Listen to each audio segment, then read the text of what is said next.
Study केंद्र के YouTube channel में स्वागत है आपका। हम इस वीडियो में सामान्य ज्ञान तथा सामान्य विज्ञान से लगभग 80 क्वेश्चन को देखेंगे जो प्रधान शिक्षक परीक्षा के लिए बहुत ही महत्वपूर्ण है।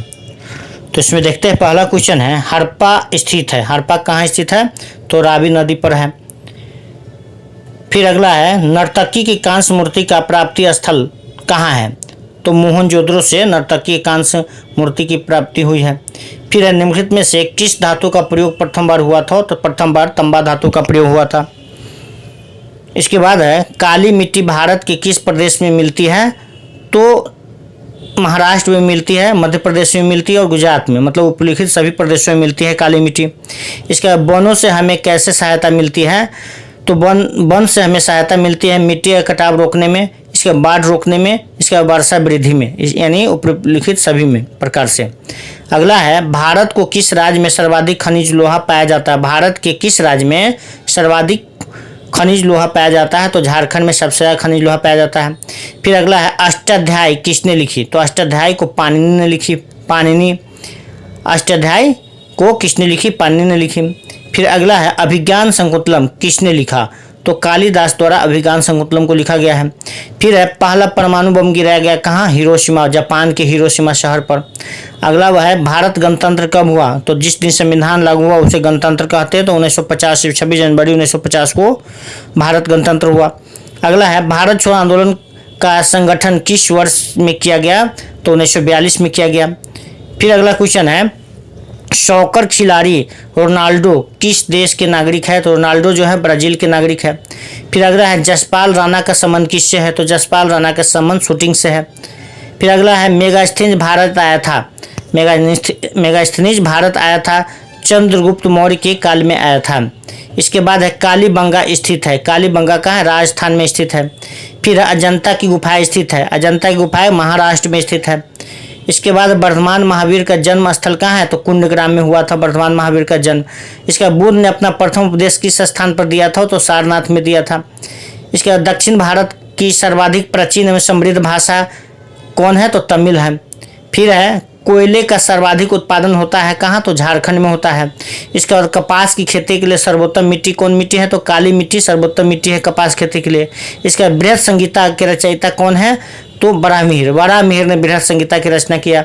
इसका मुद्रा राक्षस किसने लिखा? तो विशाख दत्त ने मुद्रा राक्षस को लिखा है। इसका राजतरंगिणी किसके द्वारा लिखी गई है? तो कल्हन के द्वारा राजतरंगिणी लिखी गई है। इसका टेहरी बांध स्थित है। टेहरी बांध कहाँ स्थित है? तो उत्तर प्रदेश में टेहरी बांध स्थित है। फिर राष्ट्र संघ दिवस कब मनाया जाता है? तो राष्ट्र संघ दिवस 24 अक्टूबर को मनाया जाता है। इसका डेविस कप किससे संबंधित है? तो डेविस कप लॉन टेनिस से संबंधित है। फिर है, चीनी यात्री ह्वेंसोंग भारत आया था हर्षवर्धन के राज्यकाल में। ह्वेंसोंग जो आया था हर्षवर्धन के शासनकाल में आया था। इसके बाद, अंकोर वाट का विशाल विष्णु मंदिर स्थित है कंबोडिया में। अंकोर वाट का विशाल विष्णु मंदिर स्थित है कहाँ? कंबोडिया में है। इसके बाद, सांची के स्तूप का निर्माण किसने कराया था? तो सांची के स्तूप का निर्माण अशोक ने करवाया था। फिर अगला है, कुशल स्थानीय स्वायत्तता के लिए विख्यात दक्षिण भारत का राजवंश कौन था? तो चोल राजवंश था। अगला है, कला की गांधार शैली की उत्पत्ति हुई थी कनिष्क के राज्यकाल में। कला की गांधार शैली की उत्पत्ति हुई थी कनिष्क के राज्यकाल में। फिर है, उच्च शिक्षा का केंद्र बल्लभी स्थित था। बल्लभी कहाँ? गुजरात में स्थित था, जहाँ द्वितीय जैन संगति का आयोजन किया गया था। फिर अगला है, अपनी राजधानी को दिल्ली से दौलताबाद कौन ले गया था? तो मोहम्मद तुगलक ने अपनी राजधानी को दिल्ली से दौलताबाद ले गया था। फिर कानपुर स्थित है। कानपुर कहाँ? गंगा नदी पर स्थित है, गंगा नदी किनारे स्थित है कानपुर। इसके बाद, भारत में औद्योगिक वित्त का कौन सा इनमें से स्रोत नहीं है? तो यूनिट ट्रस्ट ऑफ इंडिया नहीं है। बाकी कौन कौन है? भारतीय औद्योगिक वित्त निगम है, नाबार्ड है और राज्य वित्तीय निगम है।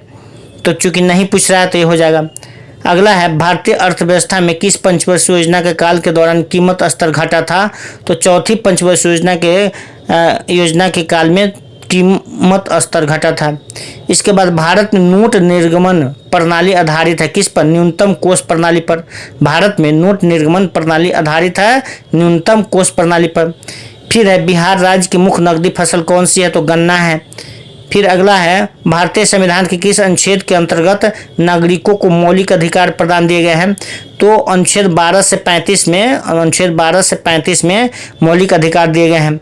इसके बाद 42वां संविधान संशोधन 1976, 42वां संविधान संशोधन हुआ 1976 में, जिसे लघु संविधान को लघु संविधान भी कहा जाता है। 42वां संविधान संशोधन को लघु संविधान भी कहा जाता है। तो 42वें संविधान संशोधन 1976 से भारतीय संविधान के एक नया अध्याय जोड़ा गया। कौन सा? मौलिक कर्तव्य को जोड़ा गया। अगला है, भारत सरकार को कानूनी विषयों पर कौन परामर्श देता है? तो अटॉर्नी जनरल देता है। इसके बाद संघीय लोक सेवा आयोग की नियुक्ति कौन करता है? तो राष्ट्रपति करता है। फिर है, उच्चतम न्यायालय के न्यायाधीशों की संख्या की वृद्धि करने की शक्ति किसके पास है? तो संसद के पास है। अगला है, भारत में इनमें से कौन सा विषय पंचायती राज संस्थाओं की शक्तियों के अंतर्गत नहीं आता है? तो आता कौन कौन है? तो भूमि सुधार का क्रियान्वयन, निर्धनता निवारण कार्यक्रम का क्रियान्वयन और न्यायिक पुनरीक्षण नहीं आता है। तो आंसर ये हो जाएगा। अगला है, भारत में पंचायती राज प्रतिनिधित्व करता है किस चीज़ का? तो शक्ति का विकेंद्रीकरण का, लोगों की हिस्सेदारी का और सामुदायिक विकास का। ये सभी हो जाएगा। फिर अगला क्वेश्चन है, भारत के बैंकिंग प्रणाली में उच्चतम बैंक कौन सा है? तो रिजर्व बैंक ऑफ इंडिया है। इसके बाद है, खेती के अंतर्गत क्षेत्र के अनुसार भारत में सबसे महत्वपूर्ण खाद्य फसल कौन सी है? तो चावल है। अगला है, कौन सा ऐसा कर है जो केंद्रीय सरकार द्वारा लगाया जाता है लेकिन उसे प्राप्त आय को केंद्र और राज्य में विभाजित किया जाता है? तो केंद्रीय उत्पाद शुल्क है। फिर अगला है, प्रकाश संश्लेषण में उपयुक्त गैस कौन सा है? तो कार्बन डाइऑक्साइड। प्रकाश संश्लेषण में कार्बन डाइऑक्साइड गैस का उपयोग होता है। अगला है, निम्नलिखित में से किसमें नए पौधे पत्ती से उत्पन्न होते हैं? तो पथ स्पट में। अगला है, सूर्य के प्रकाश से कौन सा विटामिन बनता है? तो विटामिन डी बनता है सूर्य के प्रकाश से। फिर अगला है, थॉमस अल्वा एडिसन ने आविष्कार किया था किस चीज़ का? तो बिजली के बल्ब का आविष्कार किया था। इसके बाद सजीव वस्तुएं से ही उत्पन्न होती है। सजीव वस्तुएं से ही उत्पन्न होती है। यह प्रथम प्रदर्शन करने वाला वैज्ञानिक कौन था? तो डार्विन ने कहा था ये बात को। इसके बाद कोशिका शब्द का निर्माण किया किसने? रॉबर्ट हुक ने कोशिका शब्द का निर्माण किया। इसके बाद बेरी रोग होता है किस विटामिन की कमी से? तो विटामिन B1 की कमी से बेरी रोग होता है। अगला है, थायराइड हार्मोन की न्यूनता से कौन सा रोग होता है? तो गलगंड हो जाता है, माने घेघा रोग जो होता है, थायराइड हार्मोन की कमी से घेघा रोग होता है। इसके बाद घरेलू मक्खी के कारण क्या होता है? तो हैजा रोग घरेलू मक्खी के कारण फैलता है। फिर निम्नलिखित में से किसे लाफिंग गैस कहा जाता है? तो N2 नाइट्रस ऑक्साइड इसको कहते हैं, नाइट्रस ऑक्साइड को लाफिंग गैस कहा जाता है। इसके बाद एक अश्व शक्ति बराबर होता है 746 वाट के बराबर होता है। एक अश्व शक्ति बराबर 746 वाट होता है। फिर बिजली के एक एकक से मतलब 1 किलोवाट से क्या होगा? तो एक एकक बराबर होगा 100 वाट का बल्ब 10 घंटे तक जलाया जा सकता है। अगला है, पेट्रोलियम गैस होती है, क्या होता है? इथेन, प्रोपेन और ब्यूटेन का मिश्रण होता है। नहीं, इथेन प्रोपेन नहीं, इथेन प्रोपेन और ब्यूटेन का मिश्रण होता है, नहीं सभी का मिश्रण होता है। अगला है, एक तत्व के समस्थानिक में प्रोटॉनों की संख्या समान होती है किंतु न्यूट्रॉनों की संख्या भिन्न होती है। फिर अगला है, संतुलित आहार निर्भर करता है व्यक्ति विशेष की किस चीज़ पर? आयु पर, स्वास्थ्य पर और व्यवसाय पर। इमानी सभी हो जाएगा। तो संतुलित आहार निर्भर करता है व्यक्ति विशेष की आयु पर, स्वास्थ्य पर और व्यवसाय पर। फिर अगला है, हरित क्रांति के दौरान किस खाद्यान्न का उत्पादन बढ़ा? तो गेहूं का उत्पादन बढ़ा था। इसके बाद भारत में गौ वंश की नस्लें हैं, कितनी गौ वंश की नस्लें? तो 25 गौ वंश की नस्लें हैं। फिर खाद्यान्नों की भंडार के दौरान ऊष्मा के उत्पादन का कारण है क्या? नमी की अधिकता और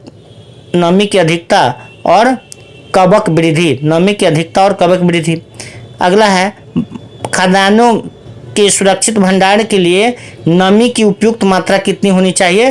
तो 14% से कम होनी चाहिए। इसके बाद निम्नलिखित में से कौन सा रोग अनुवांशिक है? तो हीमोफीलिया जो होता है अनुवांशिक होता है, जिसमें ब्लड का क्लॉट नहीं हो पाता है, मतलब ब्लड जम नहीं पाता है। अगला है, सूर्य से उत्सर्जित पराबैंगनी किरणों को कौन सी गैस रोकती है? तो ओजोन गैस का फार्मूला O3 होता है, रोकती है। अगला है, वायुमंडल में कार्बन डाइऑक्साइड के परिणाम में वृद्धि के कारण क्या होगा? तो ताप बढ़ेगा। वायुमंडल में कार्बन डाइऑक्साइड गैस के परिणाम में अगर वृद्धि होगा तो तापमान भी बढ़ेगा। इसके बाद मैग्नीज नोड्यूल प्राप्त होते हैं। मैग्नीज नोड्यूल प्राप्त होता है कहाँ? लाल सागर तल से प्राप्त होता है। फिर निम्नलिखित में से कौन सी मिश्र धातु है? तो पीतल मिश्र धातु तांबा और जस्ता का, Cu और Zn तांबा और जस्ता का मिश्रण पीतल होता है। इसके बाद है पृथ्वी की भू पर पट्टी पर सर्वाधिक उपलब्ध अधातु कौन है? तो सबसे ज़्यादा उपलब्ध अधातु जो है सिलिकॉन होता है। इसके बाद प्राकृतिक में कार्बन का विशुद्ध रूप कौन होता है? तो हीरा है। प्रकृति में कार्बन का विशुद्ध रूप है हीरा है। फिर अगला निम्नलिखित में से कौन सा संश्लिष्ट रेशा नहीं है? तो है कौन कौन? तो रेयॉन है, नायलॉन है, पॉलीस्टाइरीन है, लेकिन रुई नहीं है, क्योंकि रुई जो प्राकृतिक रूप से पाया जाता है। संश्लिष्ट मतलब बनाया गया, तो ये सब बनाया गया है। रेयॉन भी बनाया गया है, नायलॉन भी बनाया गया है और पॉलीस्टाइरीन भी बनाया गया है, लेकिन रुई प्राकृतिक रूप से पाया जाता है। फिर अगला है जीवन का प्रादुर्भाव हुआ कहाँ? तो जल में। सबसे प्रथम जीवन की उत्पत्ति हुआ था जल में। इसके बाद निम्नलिखित में से कौन सा कीट उपयोगी नहीं है? तो घरेलू मक्खी उपयोगी नहीं है, बाकी रेशम का कीट से रेशम मिलता है। इसके बाद मधुमक्खी से मधु मिलता है, लेडी वर्ड भींग से भी कुछ प्राप्त होता है।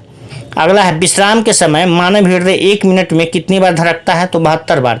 विश्राम के समय मानव हृदय 1 मिनट में 72 बार धड़कता है। फिर अगला है दुग्धोत्पाद के कार्यक्रम को नाम दिया गया किसको? होता है श्वेत क्रांति। श्वेत क्रांति से दूध उत्पादन में वृद्धि, श्वेत क्रांति जो है दूध उत्पादन में वृद्धि से संबंधित है। अगला है सूर्य,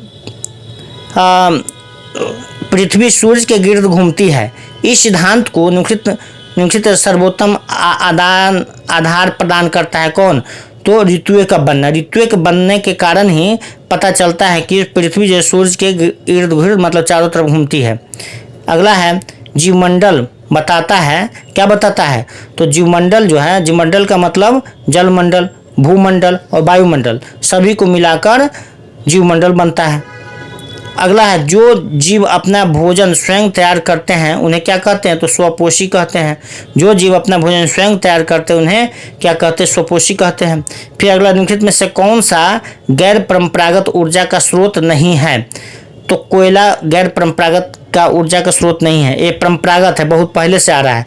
बाकी सूर्य, सागरीय तरंग और पवन चक्की जो है ये गैर परंपरागत ऊर्जा का स्रोत है।